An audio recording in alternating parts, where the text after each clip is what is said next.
Bien, c'est déjà notre dernière vidéo au sujet des entretiens annuels. Si vous avez d'autres questions, n'hésitez pas à me les faire passer. La dernière question qui m'a été posée, c'est comment impliquer le collaborateur dans le processus des entretiens annuels. On a précisé que c'est un moment de partage, l'entretien annuel, entre le manager et le manager. Mais alors comment on fait pour que notre collaborateur il n'arrive pas les mains dans les poches et qu'il subisse aussi cet entretien? Plusieurs propositions.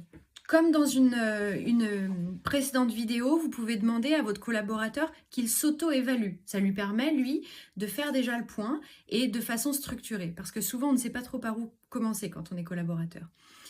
Vous pouvez lui envoyer le formulaire qui va vous permettre de faire l'entretien annuel et lui demander de remplir au préalable et de reprendre toutes les idées.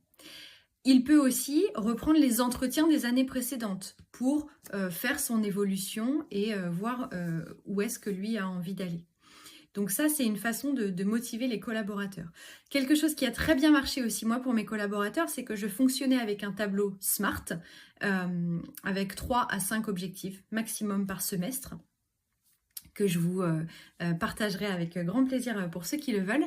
Et dans ce tableau SMART, en fait, je leur demandais de reprendre les objectifs qu'on avait fixés et puis de me faire des annotations sur ce qu'ils avaient pensé sur chacun des items.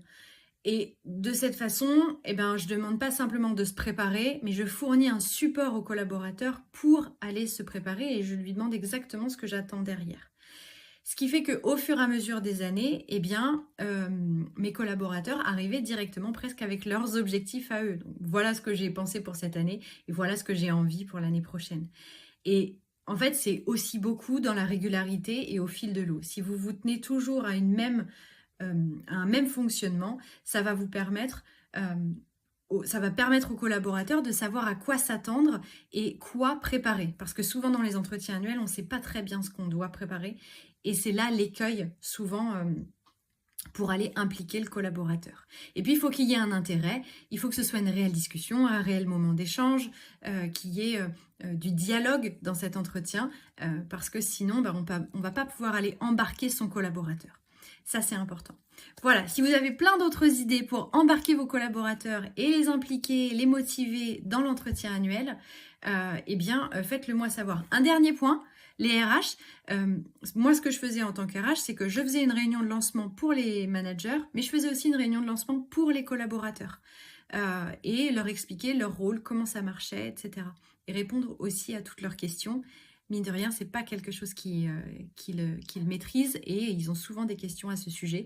Donc, s'occuper autant des managers que des collaborateurs, ça fait la différence. Et ça implique tout le monde dans ce grand projet.